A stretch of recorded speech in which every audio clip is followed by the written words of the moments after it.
What happens when an arrogant principal forces a shy black student to perform a violin solo as punishment, unaware that she is the daughter of a musical prodigy? "I don't know how to play," Jasmine protested, her voice trembling as Principal Veronica Stevens coldly placed the instrument into her shaking hands. "Then you'd better learn quickly," Stevens sneered, eagerly anticipating the moment Jasmine would be humiliated in front of the entire school. But when Jasmine's hidden talent begins to emerge, no one, least of all the cruel principal, is prepared for what happens next. A story of malicious intentions turned into a stunning triumph of courage, resilience, and hidden talent that will leave you breathless until the very last moment. "Silence!"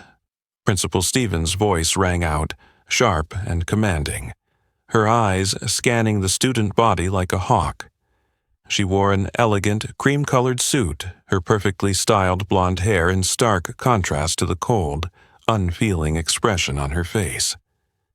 Jasmine Williams stood at the back of the auditorium, her body tense and her eyes weary.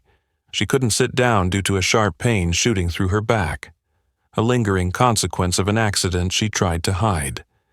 But to Principal Stevens, it was a public challenge. "Jasmine Williams." The principal's voice cut through the air like a thunderclap. Instantly, the auditorium fell silent as every student turned to look at Jasmine, their eyes full of curiosity and eager anticipation for the spectacle. "Why aren't you sitting with the others? Do you think you're somehow special?" Stevens raised an eyebrow, her voice dripping with sarcasm. Jasmine shivered, her face flushing with embarrassment and fear. I'm sorry, Miss Stevens, I can't sit down right now." A few chuckles rippled through the auditorium, and the other students looked at Jasmine with disdain, none of them caring about the real reason behind her words. Principal Stevens strode swiftly toward Jasmine, her heels clicking sharply, each step a threat. Her gaze landed on the violin of Aisha Robinson, Jasmine's best friend, leaning against the wall beside her. "Is this your violin?" Stevens asked, her tone turning malicious. "No, Miss Stevens, it's Aisha's. I'm just holding it for her," Jasmine replied, trying to stay calm. An evil smile briefly flickered across the principal's face. She bent down, picked up the violin, and thrust it toward Jasmine. "Well then, Miss Williams, to make up for your arrogant attitude today, I demand you perform a violin solo at the upcoming spring concert, a performance that lasts at least 3 minutes." Laughter and murmurs erupted throughout the auditorium. Everyone knew Jasmine had never played the violin, had never even touched one. This was clearly a cruel joke designed to humiliate her.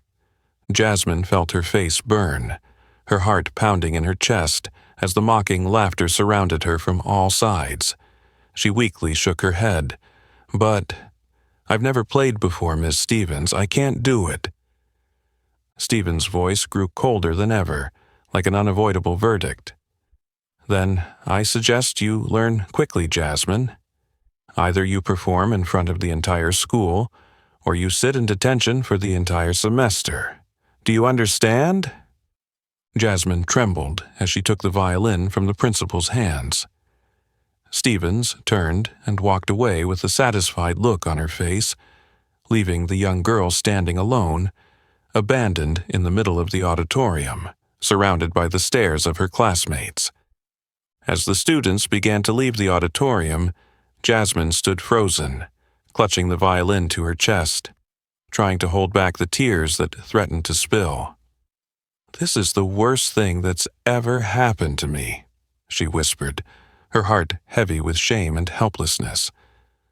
But little did Jasmine know, at this very moment of bitterness and despair, an extraordinary journey was about to begin, one that would lead her to a bright future and change not only her life, but the entire prestigious Westridge School. When the bell signaling the end of the assembly rang, Jasmine quickly rushed out of the auditorium, trying to avoid the probing eyes of her schoolmates. Each step felt like 1,000 needles piercing her back, but Jasmine bit her lip, hiding the pain beneath an outwardly calm facade. That wound was the reason she couldn't sit during the assembly, and it was also the secret she had decided to keep hidden from everyone, at least for now.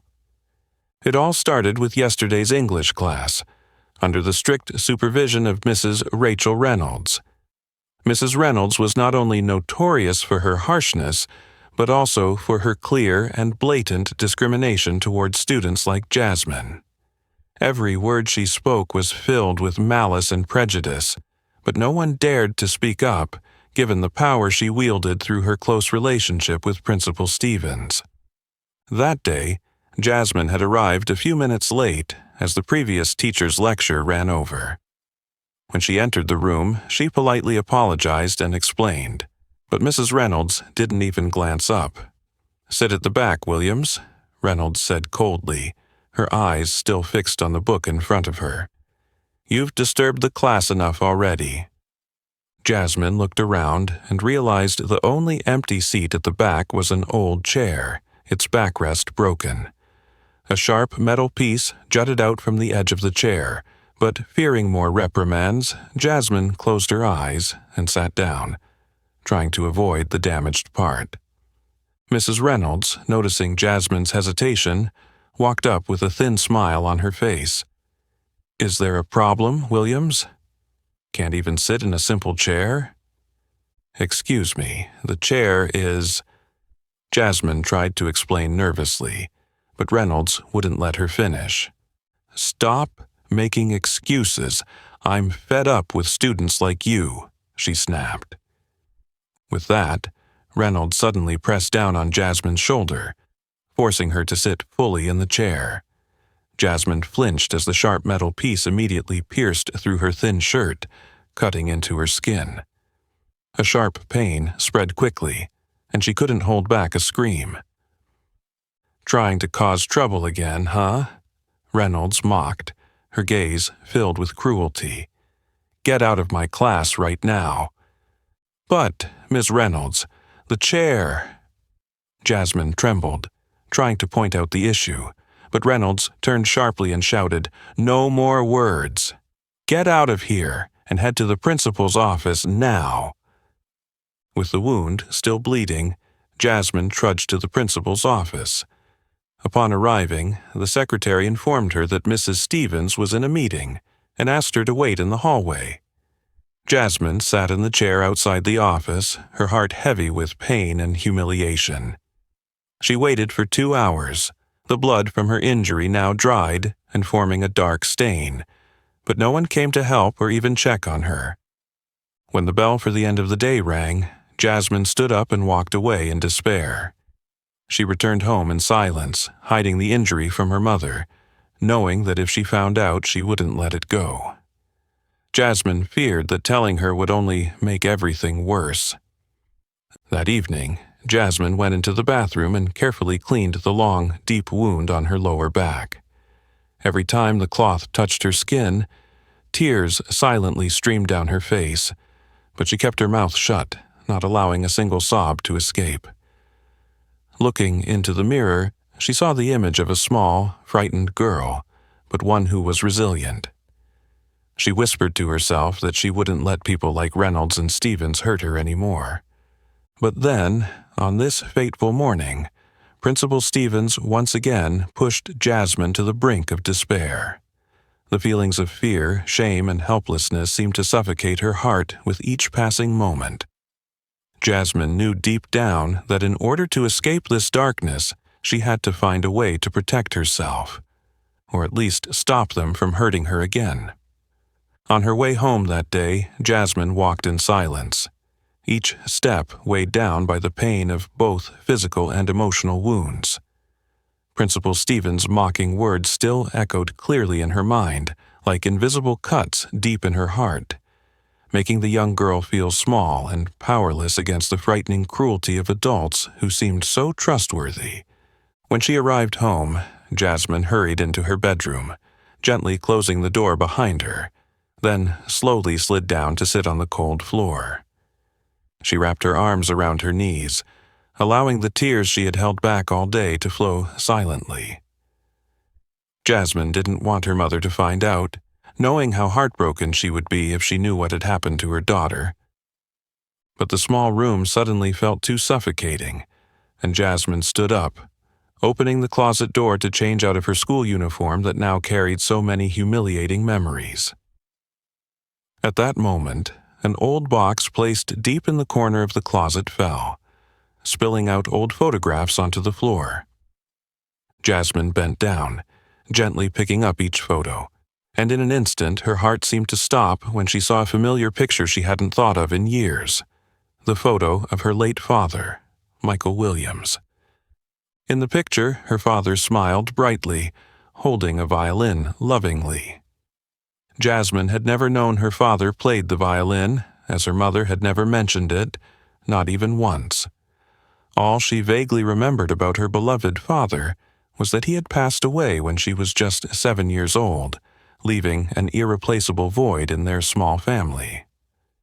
On the photo, now yellowed with age, her father looked so happy, as if he were completely lost in the melody of the violin. Jasmine flipped the photo over and saw the faint but clear handwriting of her mother. Michael, at his final concert, Eastman School.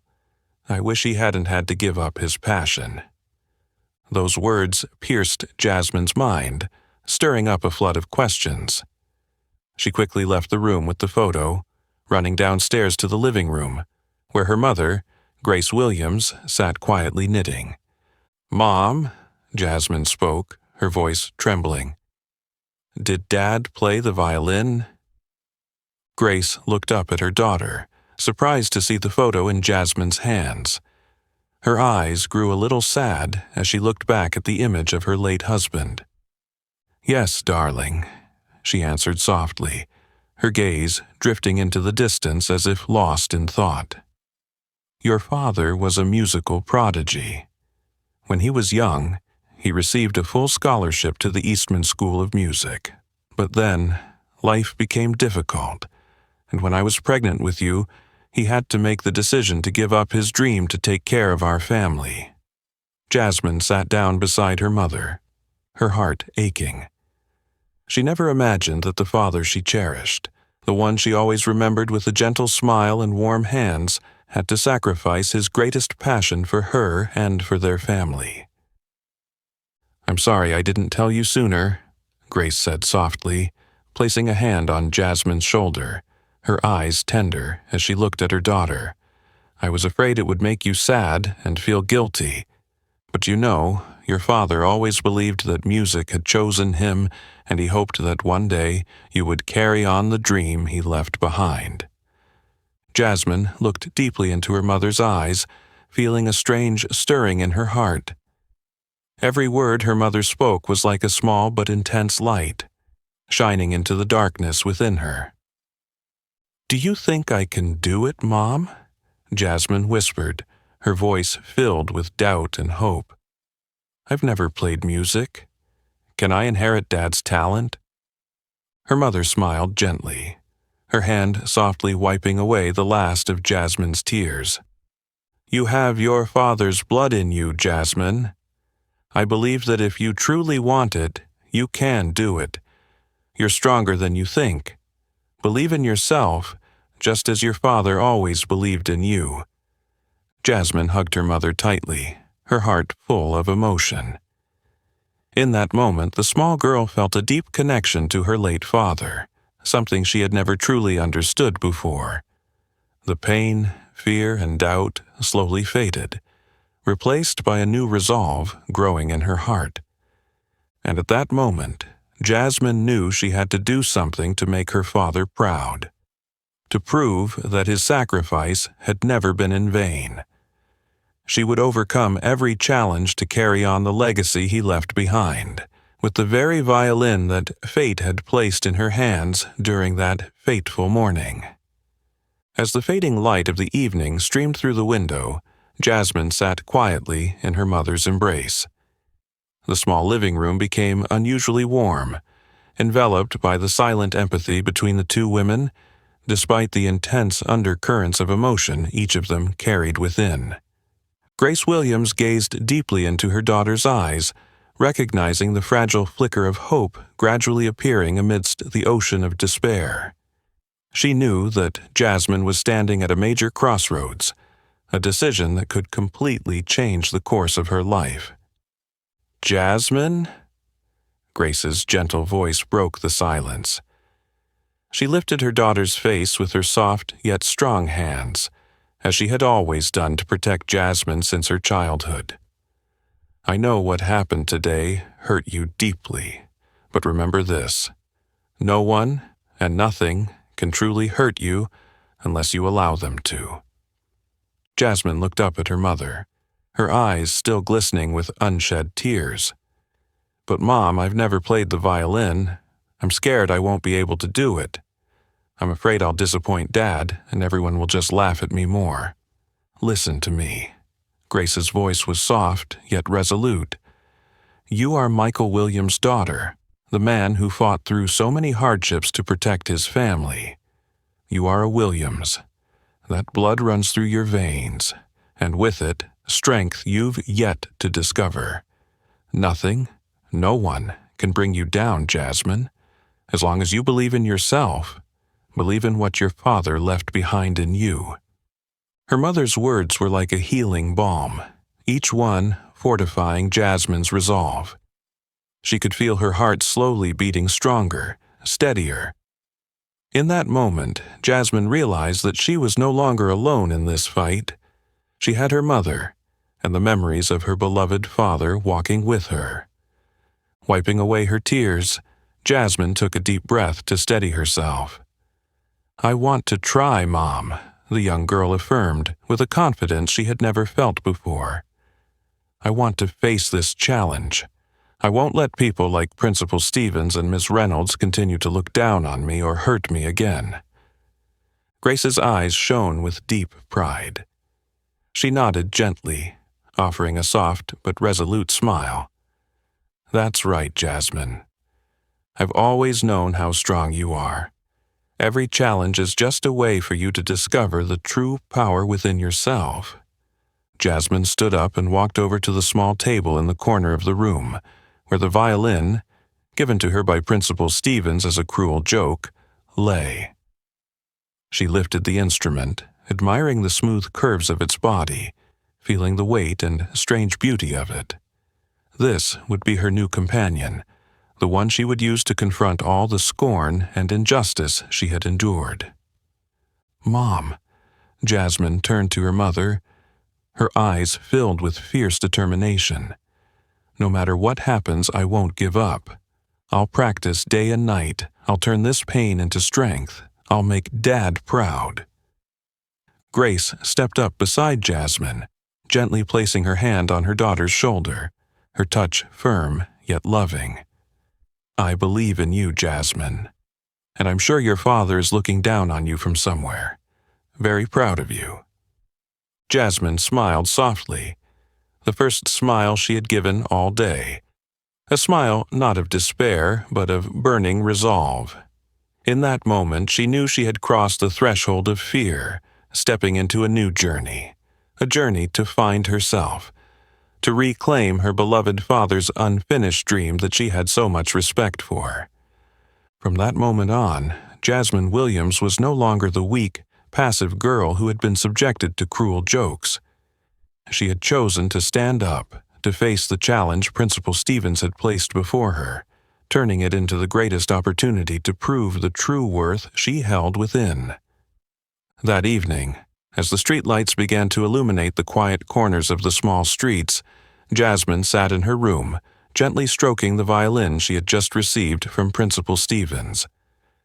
Until now, she had always felt the weight of the instrument, burdened with humiliation and ridicule, but now, under the loving gaze and powerful encouragement from her mother, Jasmine suddenly realized that this violin was the key to overcoming her own limits. As she was lost in thought, the phone on the desk vibrated softly. Jasmine glanced at the screen and saw the name of her best friend, Aisha Robinson. Before Jasmine could speak, Aisha's bright, lively voice rang through the phone. Jazz, I just heard the news. Everyone's talking about it at school today. Are you okay? Aisha's voice was filled with concern and sincerity, like a cool stream of water flowing through Jasmine's heart. Jasmine hesitated for a moment, then quietly responded, Honestly, I'm not sure, Aisha. Everything happened so suddenly, but I've made up my mind. I'm going to do this. I will perform at the spring concert. There was a brief pause on the other end, but just seconds later Aisha's voice was full of excitement. That's amazing, Jazz. You know what? I'm sure you can do it, and I'll help you every step of the way. Jasmine smiled faintly, feeling a bit of the tension lift as she heard her friend's encouragement. But you know, I've never played the violin before. There are only 10 days left. I don't know if that's enough time. Listen, Aisha interrupted, her voice stronger than ever. I know this is really hard, but it's not impossible. I've been playing the violin since I was 6 years old, don't you remember? My mom's the strictest person in the world. I've practiced for years, and there were times I almost gave up, but I pushed through. I'll help you, Jazz. I promise we can do this. Aisha's words felt like a burst of energy, igniting a small flame within Jasmine. She suddenly realized she wasn't alone in this huge challenge. She had Aisha by her side, her childhood friend, who would always stand by her no matter what happened. I really appreciate you, Aisha, but I don't want to trouble you. You have your own homework, your classes, and your own concert to prepare for, Jasmine said softly, her voice full of hesitation. Jazz, don't worry about that. This is way more important. Aisha laughed warmly over the phone. You're my best friend, and you've always been there for me when I needed you. Now, it's my turn to do the same for you. I'll come over to your house right now to start practicing. Just 20 minutes later, the doorbell rang at Jasmine's house. When she opened the door, she saw Aisha's familiar face, her bright smile, and the beloved violin in her hands. Aisha quickly walked in, her eyes immediately landing on Jasmine's violin. Is this the violin that Principal Stevens gave you? Aisha asked, her brow furrowing slightly, clearly displeased when she recalled the principal's attitude earlier. Jasmine nodded lightly. Yeah, that's it. Aisha gently took the violin, running her fingers over its details before sighing. Well, at least it's a decent instrument. Let's make the most of it and turn their disdain into a stunning surprise. The two girls sat down together on the soft carpet in the middle of Jasmine's living room. The light from the desk lamp gently illuminated their faces, creating a warm and peaceful atmosphere, completely at odds with the storms waiting ahead. First, you need to learn how to hold the violin, Aisha began, her tone patient, gentle yet firm. This step is crucial. If your posture is wrong, it will hurt your hands and shoulders, and there's no way you can play well. Jasmine followed her friend's instructions attentively, but every time she positioned the violin on her shoulder, the wound on her back flared up painfully. Aisha quickly noticed the discomfort on Jasmine's face. Jazz, are you in pain? Aisha asked, worried. What's going on? Jasmine stayed silent for a moment before deciding to explain the situation with the chair in Miss Reynolds' class and the injury she was trying to keep hidden. Oh my God, Jasmine! Aisha exclaimed, her face a mix of shock and anger. You should report this to the school. That's clearly abuse. No, Jasmine said quickly, her voice more resolute. I can't do that yet. Principal Stevens will definitely side with Miss Reynolds. I need to get through this challenge first, to show them they can't hurt me anymore. Aisha sat silently for a moment, her eyes filled with empathy. Then she gently patted Jasmine on the shoulder. Okay, I understand. But from now on, every time you practice, we'll take breaks regularly so you don't hurt too much. Your health is the most important thing." The next hours flew by quickly. Aisha carefully guided Jasmine from how to hold the bow to standing posture and even the most basic notes. Every time Jasmine felt discouraged, Aisha immediately encouraged her with a warm smile and sincere words of support. "You know what, Jazz?" Aisha said softly as their first practice session came to an end. "My mom always says that music isn't in the fingers. It's in the heart. As long as you really feel it, everything will start to get easier." Jasmine smiled faintly, her heart full of gratitude for Aisha's help. She knew there were still many challenges ahead, but now she no longer feared them, because she had a true companion by her side, someone who would help her through any difficulty, even with only 10 short days left to prepare. The next morning, as the first light of dawn began to break, Jasmine left her house earlier than usual.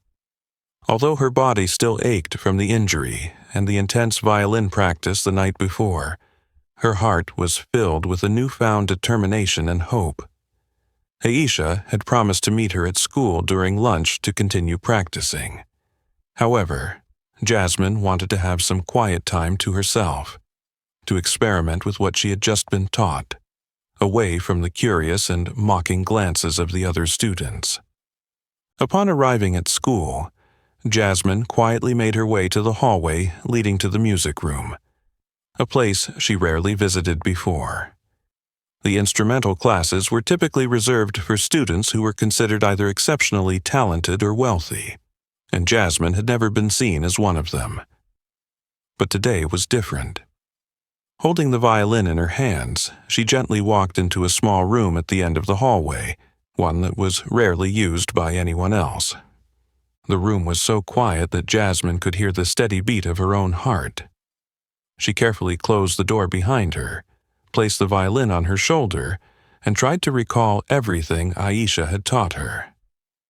Taking a deep breath, she drew the bow across the strings, but the sound that emerged was jarring and shrill. She winced and tried again, but the result was no better. Just as Jasmine was about to put the violin down in frustration, the door to the room creaked open. Startled, she turned around. Her heart stopped when she saw who was standing at the door. Mr. David Carter, the school's music teacher, who had studied at the prestigious Juilliard School. "I'm sorry, sir. I didn't think anyone would be using this room," Jasmine quickly said, her face flushing with embarrassment. Mr. Carter smiled kindly and walked into the room at a relaxed pace. His gaze on Jasmine was focused but gentle, showing no signs of reproach or annoyance. "It's all right, Jasmine. Actually, I was passing by and happened to hear the sound of a violin coming from this room." Upon hearing this, Jasmine felt her face redden even more. She lowered her head in embarrassment. I just started learning the violin yesterday, sir. I know the sound is terrible." "Quite the opposite," Mr. Carter gently interrupted. "I think you're doing quite well for someone just starting, but your posture and the way you're holding the violin could use some adjustment. Would you mind if I helped you a bit?" Jasmine looked at him in surprise, her heart racing.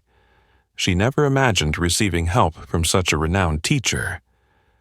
With a grateful nod, Jasmine said, "I would really appreciate it if you could show me." Mr. Carter calmly walked over to her and adjusted her posture, carefully guiding her fingers on the violin, showing her how to relax her wrist. His patient and thorough instructions made Jasmine feel more confident, and she began to draw the bow across the strings as he had taught her. The sound gradually became softer, and Jasmine felt a glimmer of pride in her heart. After a few moments of guidance, Mr. Carter stepped back, looking at Jasmine with a look of genuine respect.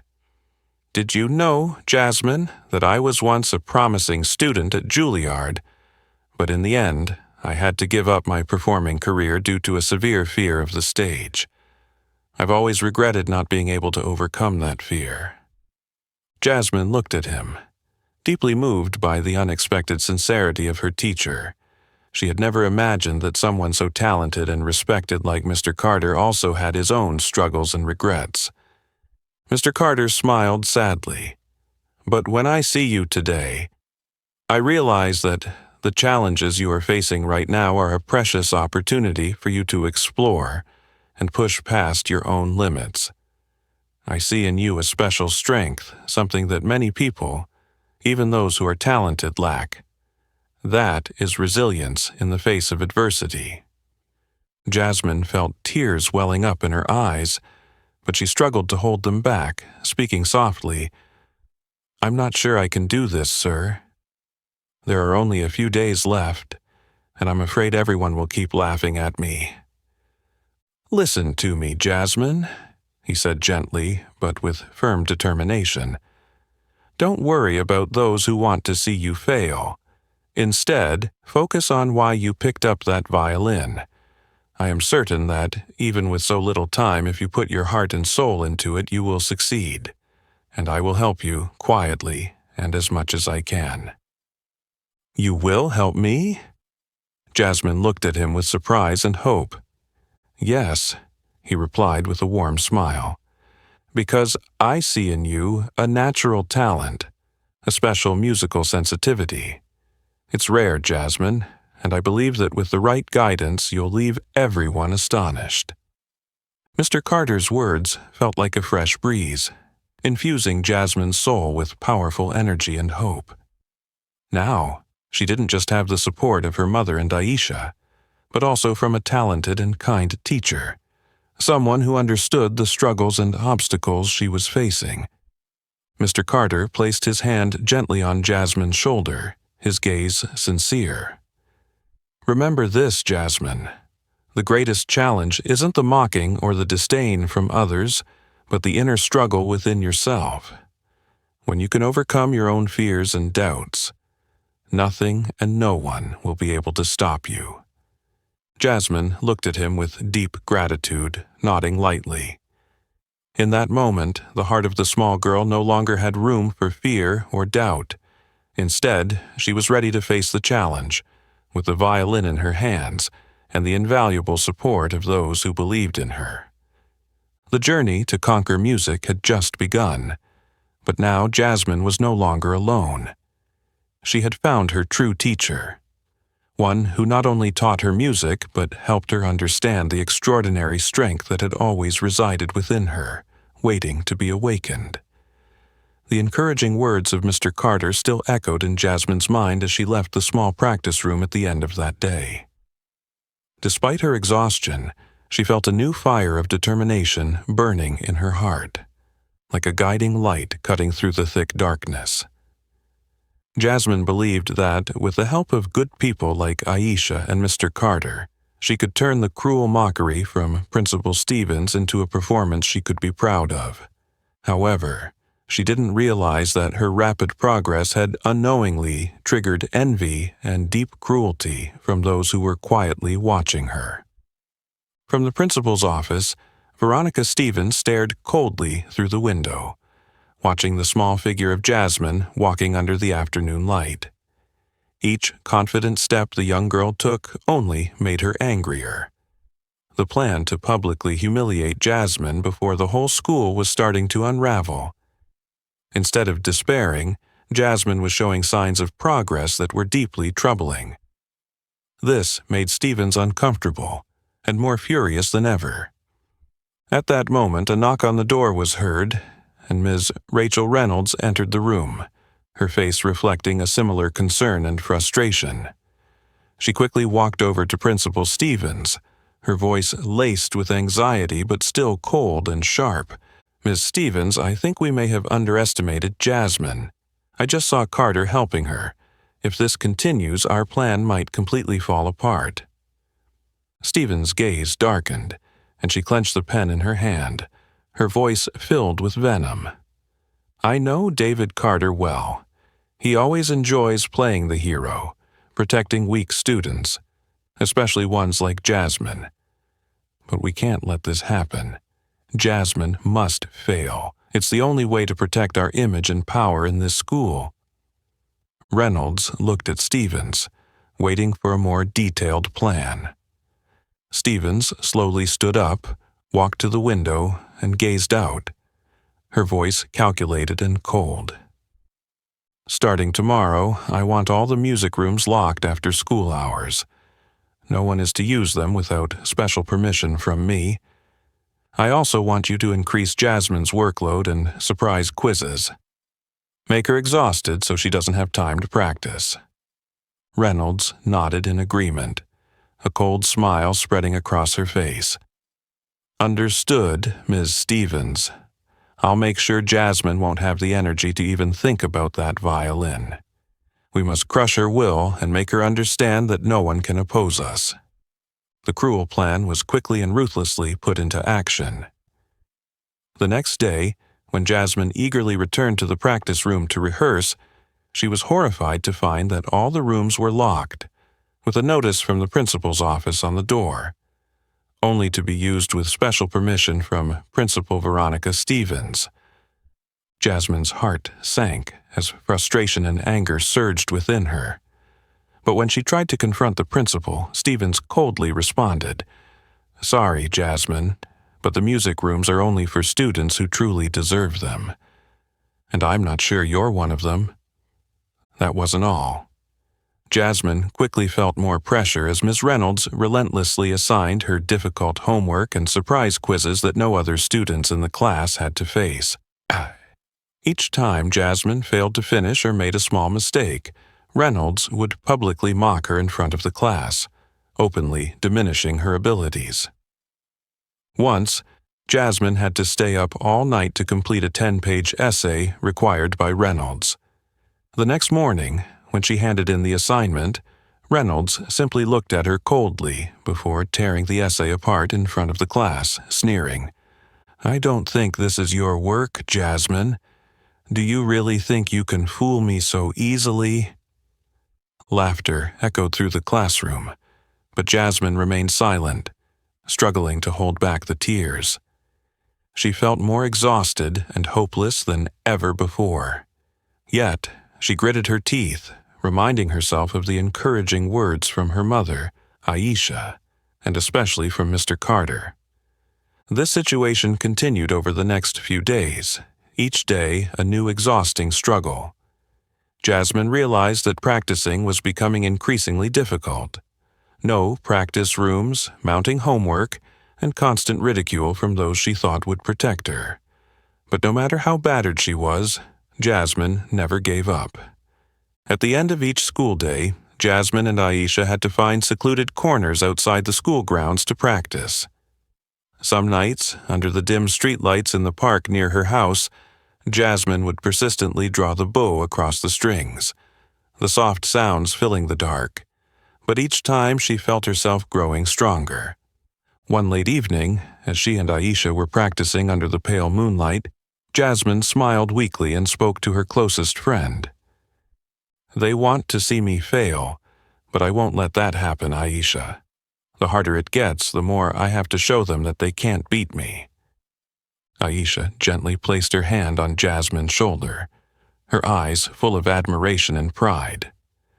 "I know you can do it, Jazz. No matter what happens, I'll always be by your side until you step onto that stage and blow everyone away." Those encouraging words fueled Jasmine's resolve to face the malicious plot from Principal Stevens and Miss Reynolds. Even as the pressure mounted, Jasmine decided to turn every challenge into an opportunity, proving that courage and belief in oneself would ultimately decide the final victory. The final days leading up to the performance passed quickly like a gentle spring breeze, but for Jasmine, every moment felt endless. Although Principal Stevens and Miss Reynolds continued to place more brutal obstacles in her path, Jasmine persevered, growing more determined with each act of oppression.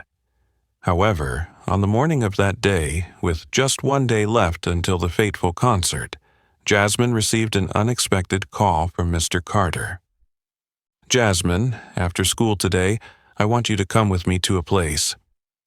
There's something important I think you should know before you step onto the stage tomorrow." Jasmine hesitated at the unexpected invitation, but in Mr. Carter's sincere and warm voice, she sensed something special waiting for her. After school, Jasmine quickly walked to the school gate where Mr. Carter was waiting for her by his old car. She sat in the passenger seat feeling a mix of curiosity and excitement. The car rolled gently through familiar small streets and stopped in front of an old music shop, tucked quietly in the heart of the city.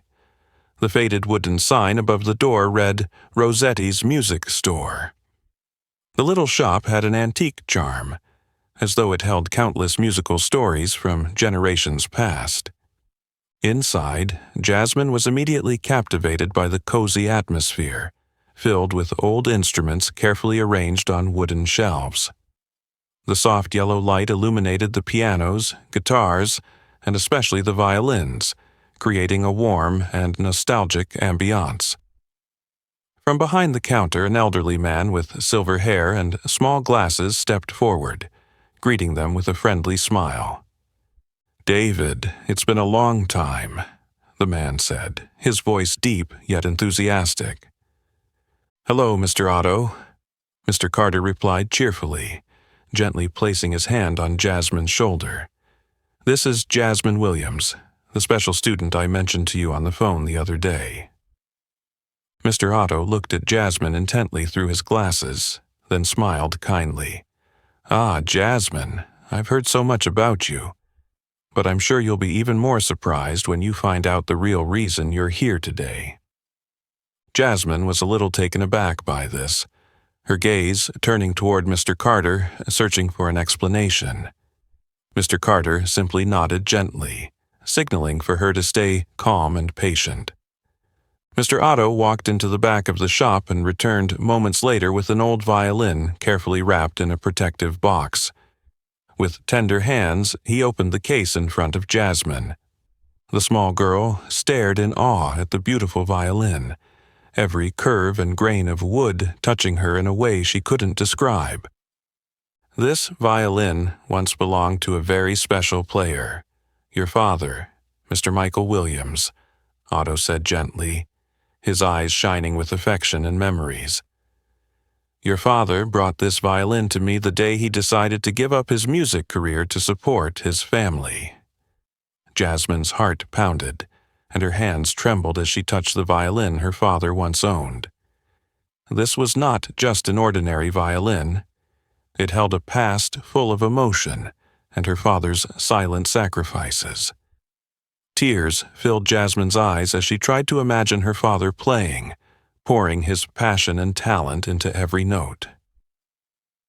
"You know, Jasmine," Mr. Otto continued softly, "your father was a violin prodigy when he was young. I've never met anyone who played with so much heart as he did. But when your mother was pregnant with you, your father had to make the hardest decision of his life. He gave up his promising music career to take care of his family. The last time your father came to see me, he asked me to keep this violin, hoping that one day you would come and continue his unfinished dream." Jasmine stood frozen, tears silently streaming down her cheeks. In that moment, she finally understood the depth of her father's sacrifice, and why her mother always spoke of him with such pride, mixed with an unspoken regret. At that moment, Mr. Otto gently opened a small laptop on the counter and said softly, "There's one more thing I think you need to see before you step onto the stage tomorrow." Jasmine looked at the screen, her breath catching in her throat as her father's image appeared before her. It was an old video recorded during a performance at the prestigious Eastman School of Music.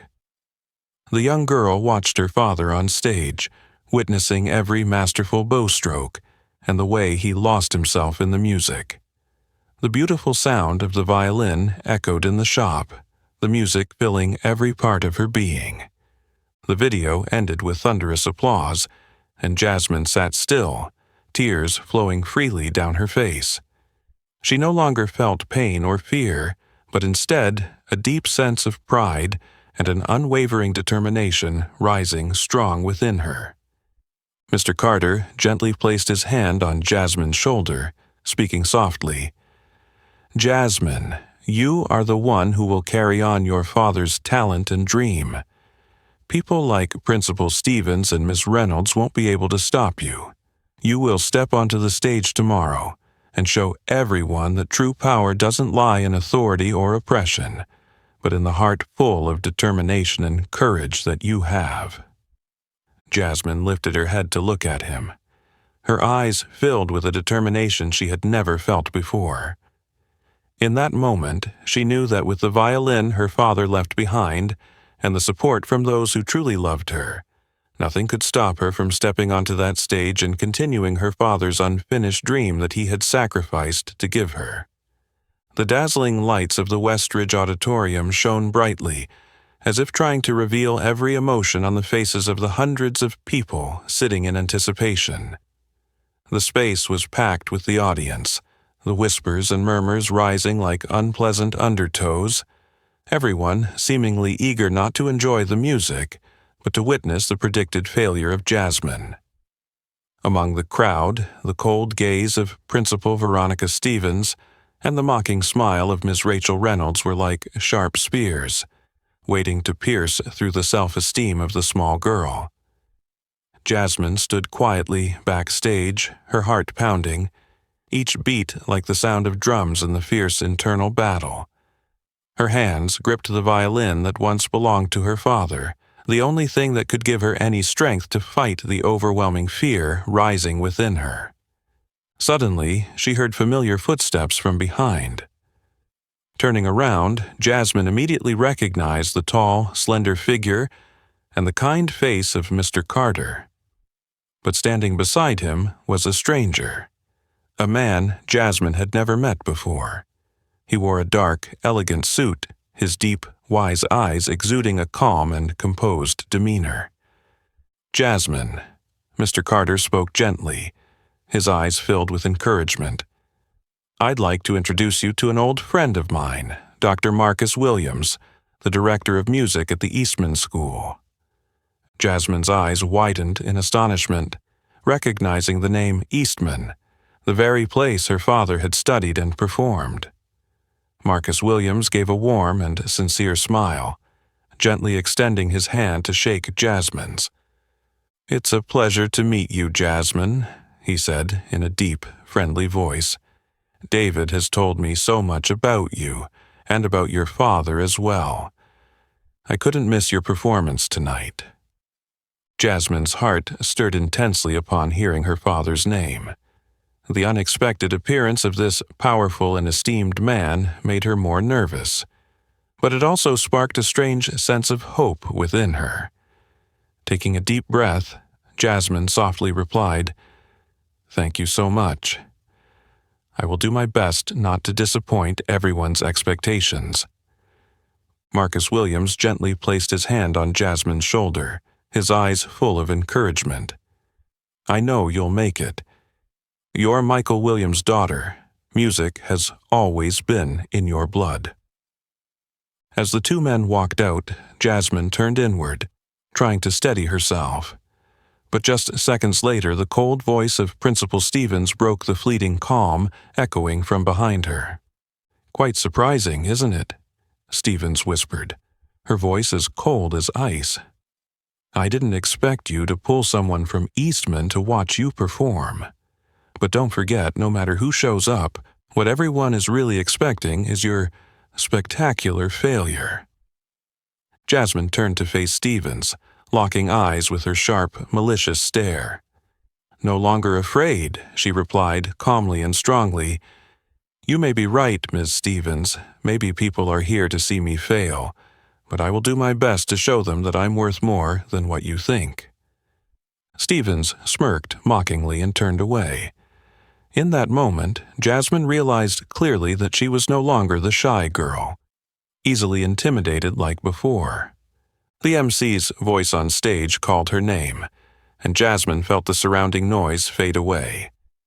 It was as though everything that remained was just her and the violin in her hands, the blinding light before her like an endless sea of brightness, waiting for her to step into it.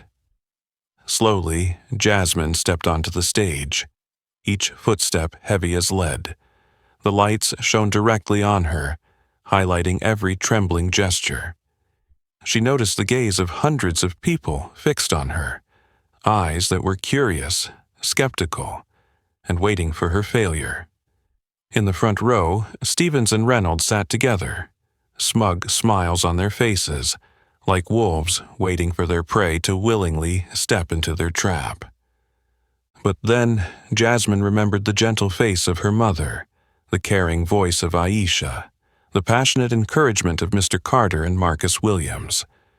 Most of all, the image of her father playing the violin with passion and pride in the old video flashed vividly in her mind, bringing her an invisible but incredibly powerful strength. Taking a deep breath, Jasmine placed the violin on her shoulder, closing her eyes for a few seconds. She whispered in her heart, "Dad, help me turn this humiliation into glory." Immediately, the sound of the violin filled the air, resonating in the silent space.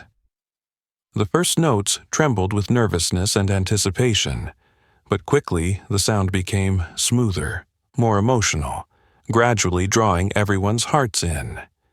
Jasmine lost herself completely in her own musical world, forgetting the eyes around her, forgetting the fear and doubt.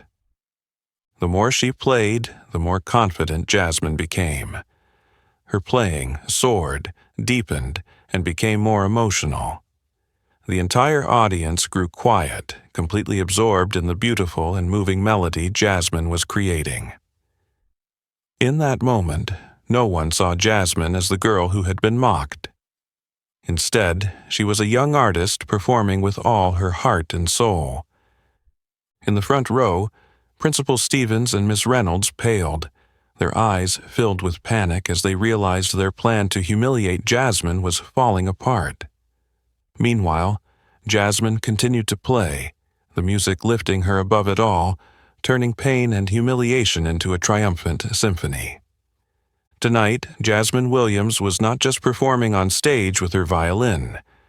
Tonight, she stood there to prove to everyone that courage and self-belief are the greatest strengths, capable of overcoming all cruelty and injustice in life. As the flowing notes of meditation from the violin filled the air, the entire auditorium immediately fell into a miraculous silence. The eyes that were once filled with curiosity and mockery shifted to astonishment and admiration.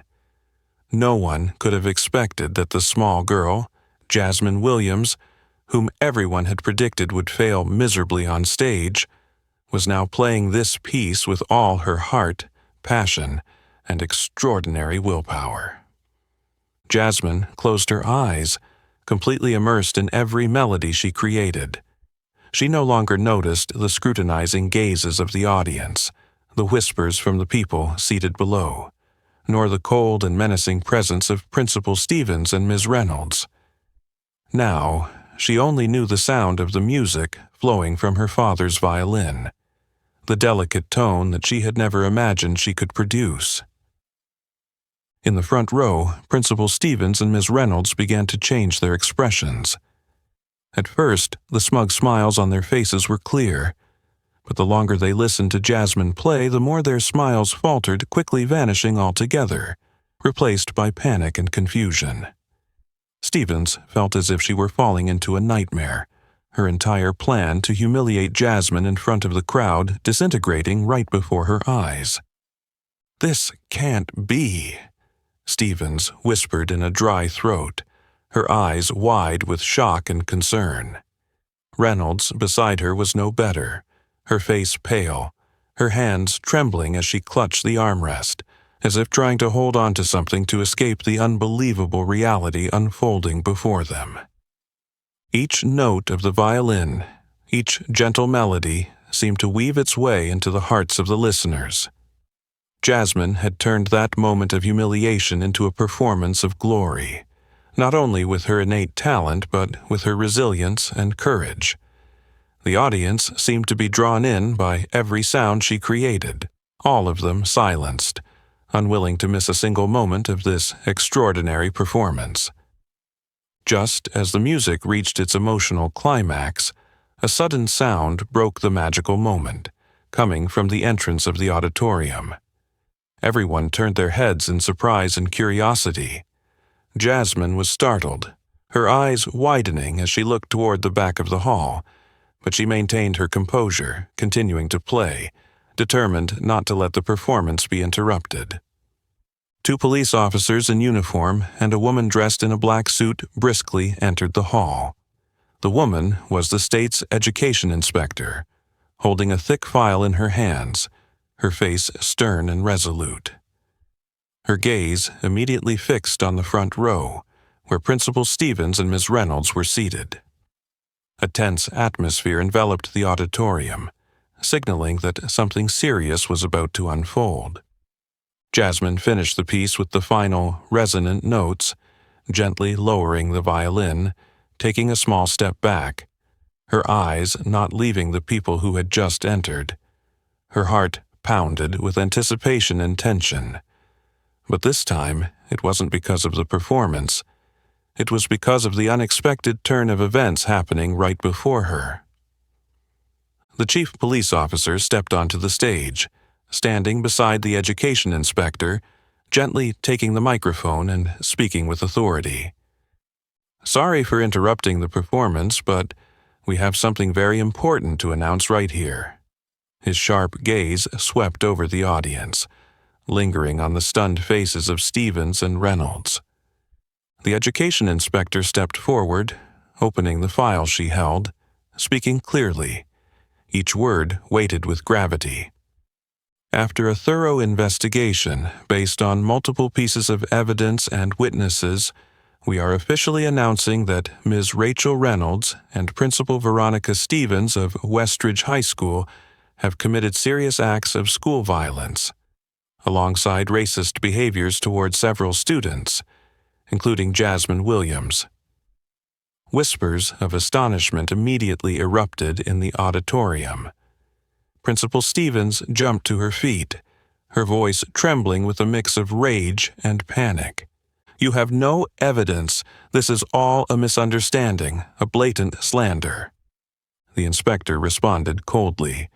"I'm afraid, Ms. Stevens, but we have all the evidence." The security cameras in the classroom recorded the entire incident of Ms. Reynolds using physical force to make Jasmine sit on a broken chair, causing significant injury. We also have several student witnesses who have bravely come forward to report the abusive and discriminatory actions you both have committed.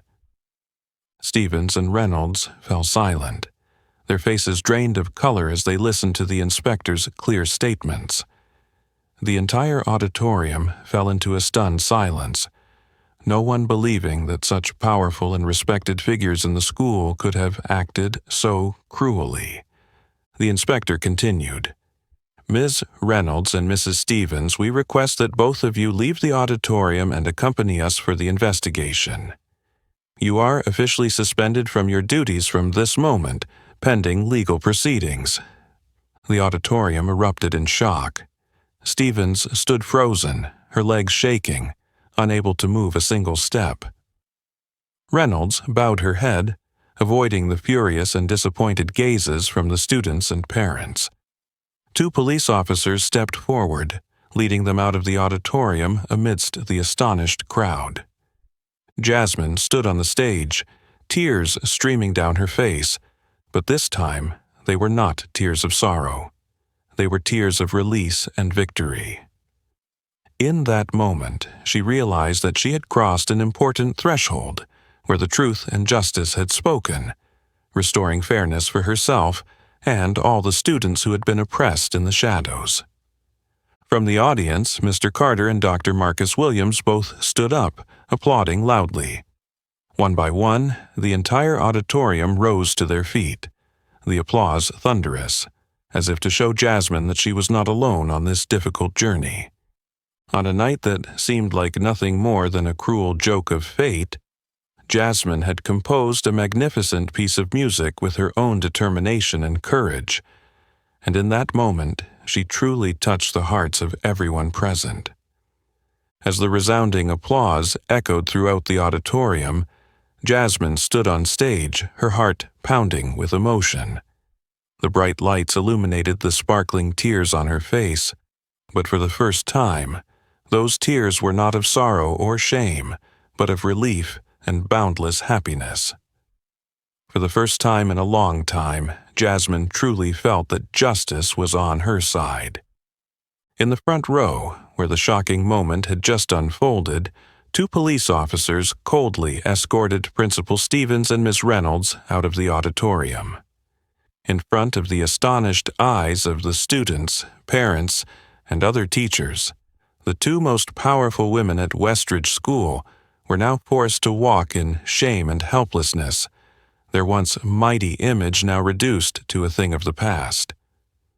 Principal Veronica Stevens, the woman who had always maintained her calm, cold, and powerful demeanor, now had lost all traces of her arrogance. Stumbling beside the officer, her face pale, her eyes bewildered, as if she still couldn't believe what was happening. Beside her, Miss Rachel Reynolds lowered her head, avoiding every reproachful gaze, her lips pressed tightly together, her body trembling with the utmost shame. The sight silenced the entire auditorium for a moment, the shocking and unexpected truth too much for everyone to grasp. Many students began to whisper among themselves in astonishment and curiosity, mixed with words of reproach. No one could have imagined that beneath the perfect facade, these 2 powerful women could harbor such cruelty and discrimination. The education inspector stepped onto the stage, her voice strong and clear, pulling everyone's attention back to the serious matter at hand. I know this is a huge shock to all of you, as well as to all the parents present. But acts of school violence and racial discrimination are unacceptable. Principal Stevens and Ms. Reynolds have repeatedly abused their power to harm students, and we will ensure they face full responsibility before the law. The inspector's decisive statement sent a heavy silence over the auditorium. Jasmine looked down at the crowd, her eyes unexpectedly meeting the proud and emotional gaze of her mother, Grace Williams, who was quietly wiping away tears in the 3rd row. Nearby, her closest friend, Aisha, flashed the brightest smile Jasmine had ever seen.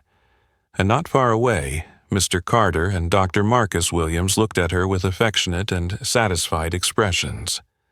From the stage, Jasmine felt the profound change this moment was bringing. She realized that today's moment was not just her victory, but the victory of all those who had been oppressed and unjustly disregarded. Within days, the events at Westridge became a focal point of attention from the media and public. Authorities began a thorough investigation and quickly discovered that the violence and discrimination that Principal Stevens and Miss Reynolds had committed were not isolated incidents. Through the investigation, more and more courageous students came forward to share their painful experiences, revealing additional evidence of the wrongdoing of these 2 women. Eventually, after tense interrogations and public hearings, Principal Stevens and Ms. Reynolds were officially charged and faced serious legal consequences. They were suspended indefinitely and faced criminal charges related to severe acts of violence and racial discrimination. In court, Stevens, who had always held her head high, now appeared helpless and bitter. She bowed her head, her lips trembling as she was forced to face the undeniable evidence. Reynolds, too, had lost her usual cold demeanor, replaced by a panicked and regretful expression, but by now it was all too late. Outside the courthouse, Jasmine held her mother's hand tightly, her eyes following the 2 women who had caused so much pain to her and her friends. In that moment, Jasmine realized that justice was not an impossible dream, but something that could be achieved when one dares to fight with strength until the end. Aisha stood next to Jasmine, gently placing her hand on her shoulder, whispering with deep emotion. "You did it, Jasmine. You didn't just win for yourself, but for all of us." Jasmine smiled softly, her eyes still fixed on the courthouse doors slowly closing behind Stevens and Reynolds. In that moment, she felt an enormous weight lift from her chest, and for the first time, she could breathe easy and free. Nearby, Dr. Marcus Williams approached Jasmine, his voice gentle but full of authority. "Jasmine, I know this has been an incredibly difficult journey for you, but it is your courage and resilience that have made others see the truth and justice. From now on, let your music soar, so that everyone can hear the story of true strength and courage." Jasmine nodded with pride and determination, her eyes shining with renewed hope. She understood that although the road ahead was still long, she was no longer alone. Justice stood by her, along with the unwavering support of her family, friends, and those who truly believed in her. Under the brilliant morning sunlight, Jasmine deeply felt that this moment marked the new beginning of her life, a life no longer overshadowed by the darkness of injustice, but one that would forever be illuminated by hope, resilience, and an unbreakable belief in herself. As the courthouse door closed behind Principal Stevens and Miss Reynolds, Jasmine felt that a painful chapter of her life had officially come to an end, making way for a bright future ahead. The words of Dr. Marcus Williams still echoed strongly in her mind. "Let your music reach far, so that everyone can hear the story of true strength and courage." And that future arrived faster than Jasmine had ever imagined. Just a few days after her historic performance at Westridge, Jasmine, along with her mother, stepped into the grand, prestigious office of the Eastman School of Music, where her father had once studied and placed his unfinished dreams. Dr. Marcus Williams was waiting for them there, his smile warm and eyes filled with pride. "Welcome to Eastman, Jasmine," Marcus Williams said, standing to greet them with enthusiasm.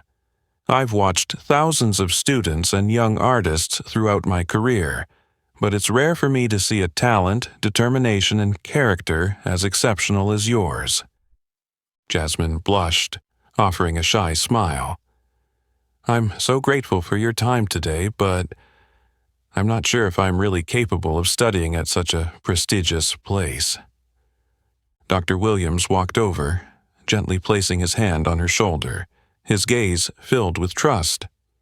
"Jasmine, what you've been through, what you showed us in your performance, is not only proof of your musical ability, but also a clear demonstration of the grit, resilience, and true artistic spirit inside you. Eastman won't just teach you how to play the violin, we'll help you become a true artist." He handed Jasmine an envelope, bearing the prestigious Eastman School of Music emblem. His voice was warm and sure. "This is a full scholarship to Eastman for you, Jasmine. It covers not just tuition, but also room and board, along with special training. Eastman believes you deserve this, and we hope you'll continue your father's unfinished dream." Jasmine opened the envelope, her eyes trembling with emotion as she read the official confirmation of the prestigious scholarship. Her heart swelled with happiness, and she turned to look at her mother. Grace Williams was wiping away tears of pride and joy, holding her daughter's hand tightly. "Your father would be so proud of you, Jasmine," Grace whispered softly, her voice choked with emotion. "You've turned all the pain and challenges into something miraculous, so that today you can stand here ready to conquer new heights." In the days that followed, Jasmine's story quickly became a phenomenon across the media. Major newspapers published inspiring articles about the young girl who had once been a victim of racial discrimination and school violence, but now had become a symbol of courage and overcoming adversity. From victim to music phenomenon, the story of Jasmine Williams, one reputable newspaper wrote. A popular television channel aired a special feature titled "The Violin That Overcame the Darkness. Westridge Student Stuns the Community." Radio shows, podcasts, and social media forums continuously shared her moving and inspirational journey. In a live television interview, Jasmine shared for the first time about the challenges and pain she had endured, as well as the reason she decided to overcome everything. "There were times I thought I couldn't go on," Jasmine said sincerely, her eyes glistening with tears. "But every time I felt that way, I remembered what my mom said. I remembered my father's face full of hope and belief, and I knew I couldn't give up." Standing beside Jasmine in the interview were Dr. Marcus Williams and Mr. David Carter. When asked why he decided to help Jasmine overcome her difficulties, Mr. Carter answered with pride in his eyes, "I've seen too many talented students who couldn't break through the psychological barriers and societal prejudices to pursue their dreams. But Jasmine is different. She not only has innate musical talent, but also extraordinary willpower, always pushing forward despite the challenges. She taught me that courage is the most important thing to succeed." Jasmine's words, along with the support of those by her side, quickly spread, creating a powerful wave of inspiration across the community. Many young people wrote letters to Jasmine, expressing their gratitude and sharing how her story had helped them overcome their own life struggles. Within weeks, Jasmine became an inspirational symbol, representing young people who dared to fight for fairness and justice. She received numerous invitations to perform at major cultural events, where she always shared her story through the emotional and sincere melodies of her violin. At Eastman, Jasmine quickly integrated and became one of the Academy's brightest students. Top music teachers highly praised her innate talent and the incredible maturity in her playing. Marcus Williams, who had taught her father and was now her dedicated mentor, always believed Jasmine would soon become one of the greatest violinists of the new generation. During the opening ceremony of the academic year at Eastman, Jasmine stood on the large stage, gently playing the violin as the applause of thousands echoed around her. Looking down at the audience, her heart filled with a deep sense of emotion as she caught the affectionate gaze of her mother, Aisha, Mr. Carter, and Dr. Marcus Williams, those who had always believed in her and stood by her through this miraculous journey. Amidst the bright spotlight at Eastman that day, Jasmine understood that this was just the beginning of a long journey ahead, one where she would not only play the violin to pursue her passion, but also to raise a powerful voice about courage, resilience, and an unwavering belief in justice and the future. As Jasmine began stepping into the bright path at Eastman Westridge School, where she had once studied, was undergoing a transformative change. Following the infamous departure of Principal Veronica Stevens and teacher Rachel Reynolds, a powerful and profound wave of change began to take shape in the school that had once been overshadowed by injustice and prejudice. The leader of this crucial revival was Dr. Eleanor Gaines, a respected female principal, known for her fair and progressive leadership style. With years of experience in the field of education and a deep understanding of social issues, Dr. Gaines immediately recognized that her top priority was to rebuild the culture and core values of Westridge. On her first morning as the new principal, Eleanor Gaines held a school-wide meeting. Standing on stage with calm dignity and authority, her clear, strong voice resonated throughout the auditorium. "Dear students, teachers, and parents, I know we've just gone through a difficult and challenging time. But the events that have occurred are a necessary wake-up call for us to better understand our responsibilities to the younger generation. From today, I commit to making Westridge not just a place to study, but a safe home where each of your talents and dignity will be respected and nurtured." Immediately after Dr. Gaines began implementing a series of bold and decisive reforms. New policies were quickly put into place, with particular focus on fighting racism and protecting the rights and dignity of students. Regular training sessions for teachers on ethics, human rights, and diversity were organized to ensure that no teacher would ever repeat the actions of Stevens or Reynolds. But what excited the students the most was the serious investment in developing the arts programs. Gaines believed that the arts had a unique power to connect people, breaking down boundaries of race and social status. Under her direct supervision, the music and arts rooms at Westridge were completely renovated, equipped with modern instruments and facilities to best serve the students. Mr. David Carter, who had quietly supported Jasmine during her hardest days, was appointed as the school's director of arts. Carter created a special arts program called Music and Justice. This program aimed to discover and support young talents from underprivileged backgrounds while helping them understand the social roles and responsibilities of an artist. Among all these positive changes, Jasmine Williams became a living symbol of the transformation at Westridge. Although she no longer attended the school, her story of resilience, courage, and extraordinary success had inspired many students at Westridge. They began to believe more in their own abilities, daring to stand up for what was right and courageously pursue their passions. One afternoon, Jasmine received a special invitation from Principal Gaines to return to Westridge to share her story with the new students. As she walked through the school's doors, Jasmine immediately felt a completely different atmosphere than before. Gone were the scrutinizing and doubtful glances, replaced by friendly smiles, admiring and proud eyes. When Jasmine stepped onto the stage, the auditorium erupted in enthusiastic applause from hundreds of students. Jasmine stood still for a moment, trying to hold back the overwhelming emotions, then began to recount her journey, one full of hardship but also great meaning.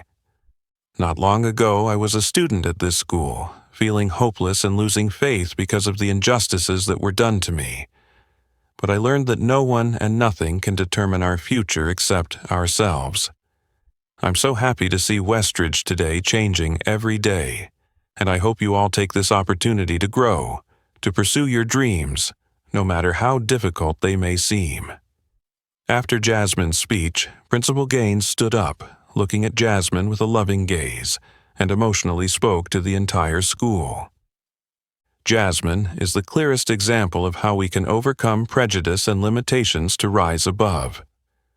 I hope her story will be an endless source of inspiration for all of you at Westridge, today and in the future. At the end of the ceremony, many students surrounded Jasmine, sharing their personal stories and thanking her for giving them the strength to face their challenges. Jasmine felt her heart warm in a way she had never experienced before. She realized that the suffering of her past had now become motivation for so many others.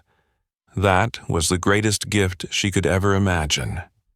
Leaving Westridge at the end of the day, Jasmine stopped in front of a small statue newly erected in the school courtyard, with the inscription, "Dedicated to Jasmine Williams and all those who have courageously fought for justice and equality." Looking at the statue and the inscription, Jasmine smiled gently, her heart filled with pride and emotion. Westridge was no longer just a place where she had suffered, but had become a symbol of the most powerful and positive change, and Jasmine understood that her own courage and resilience had contributed to making this change. Under the soft glow of the evening sun over Westridge, Jasmine walked with a light and happy heart, ready to continue her journey ahead, one that would spread faith and hope wherever her music could reach. As the gentle evening light covered the Westridge campus, it felt like a chapter full of turmoil in Jasmine's life was finally closing, making way for a future filled with promise. She walked lightly, carrying the happiness of seeing her old school revive strongly after the storm of darkness. Now, the journey Jasmine was about to continue was not just for her, but for all those who had been oppressed and treated unjustly, a new journey filled with glory and hope. The days that followed passed by quickly, pulling Jasmine into a passionate whirlwind of music and grand plans at Eastman. The atmosphere at the academy was always vibrant, filled with intense rehearsals, formal concerts, and numerous important cultural events she never imagined she would participate in. But Jasmine understood that the challenges at Eastman were what she had always longed for, to prove that after everything she had gone through, this was where she truly belonged. On one early winter morning, as snowflakes gently covered the trees outside the practice room, Jasmine was called to Dr. Marcus Williams' office. Sitting across from him, she could feel a strong, empowering energy radiating from his deep and kind eyes. "Jasmine, next week there will be a very important performance at Eastman Hall," Marcus Williams said gently, his voice filled with trust and seriousness. "This will be your first performance as an official student of Eastman before the entire academic board and renowned music critics. I believe this is an excellent opportunity for you to officially showcase your talent." Upon hearing those words, Jasmine shivered with nervousness, but immediately responded with a determined nod. "I understand, sir. I will do my best to live up to your trust and everyone's expectations." The day of the performance finally arrived, and Eastman Hall was packed with the audience. The honored seats were filled with top music critics, renowned professors, and other outstanding students at Eastman. On the brilliantly lit stage, Jasmine appeared confidently in an elegant white dress, her father's violin resting gently on her shoulder, glowing like a part of her very soul. Before she began, Jasmine gently closed her eyes, deeply feeling the breath of music in her heart. In that moment, she suddenly remembered her father, a man with incredible musical talent who had to sacrifice his dreams to provide for his family. Jasmine took a deep breath, reminding herself that today she would perform not just for herself, but to continue the dream her father had left unfinished. The first notes of meditation rang out, filled with emotion, quickly filling the entire hall. Jasmine's playing was not just sound, it became a powerful voice of freedom, courage, and national pride. She played as though telling the story of her life, from the dark days of injustice to the moment when the light of justice and hope shone through. In the audience below, everyone sat in silence, fully immersed in the beautiful and emotional melodies created by the young girl. Dr. Marcus Williams sat in the front row, his eyes gleaming with intense pride. Beside him, Grace Williams quietly wiped away tears of happiness, her heart deeply moved as she watched her daughter stand firm on the grand stage, doing what her father had always dreamed of. When the final notes ended, the entire hall erupted into a long, thunderous round of applause. Jasmine bowed her head to thank the audience, and her heart swelled with an overwhelming emotion that was hard to put into words. This wasn't just an ordinary performance. This was the meaningful beginning of a future she had chosen and fought for. After the performance, Jasmine stepped off the stage, where many audience members stood waiting to meet her, expressing their admiration and respect for her story.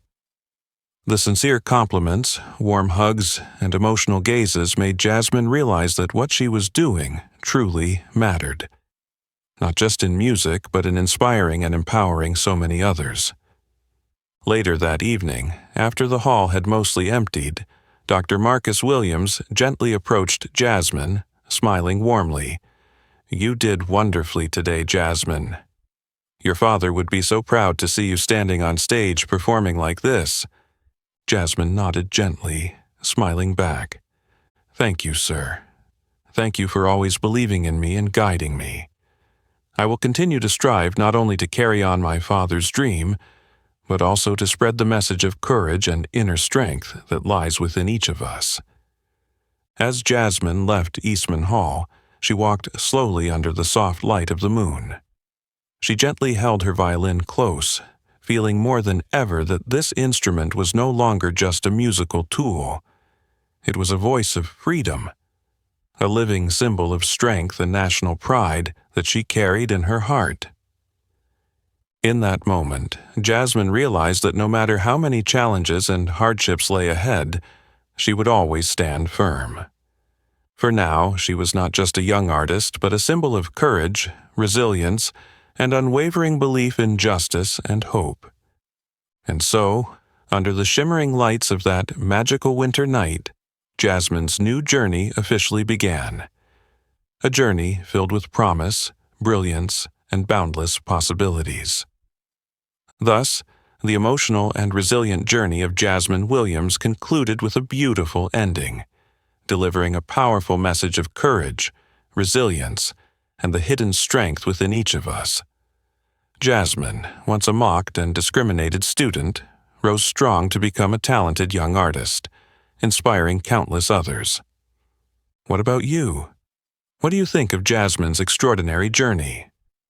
If you were her, would you have the courage to stand up against injustice and pursue your own dreams?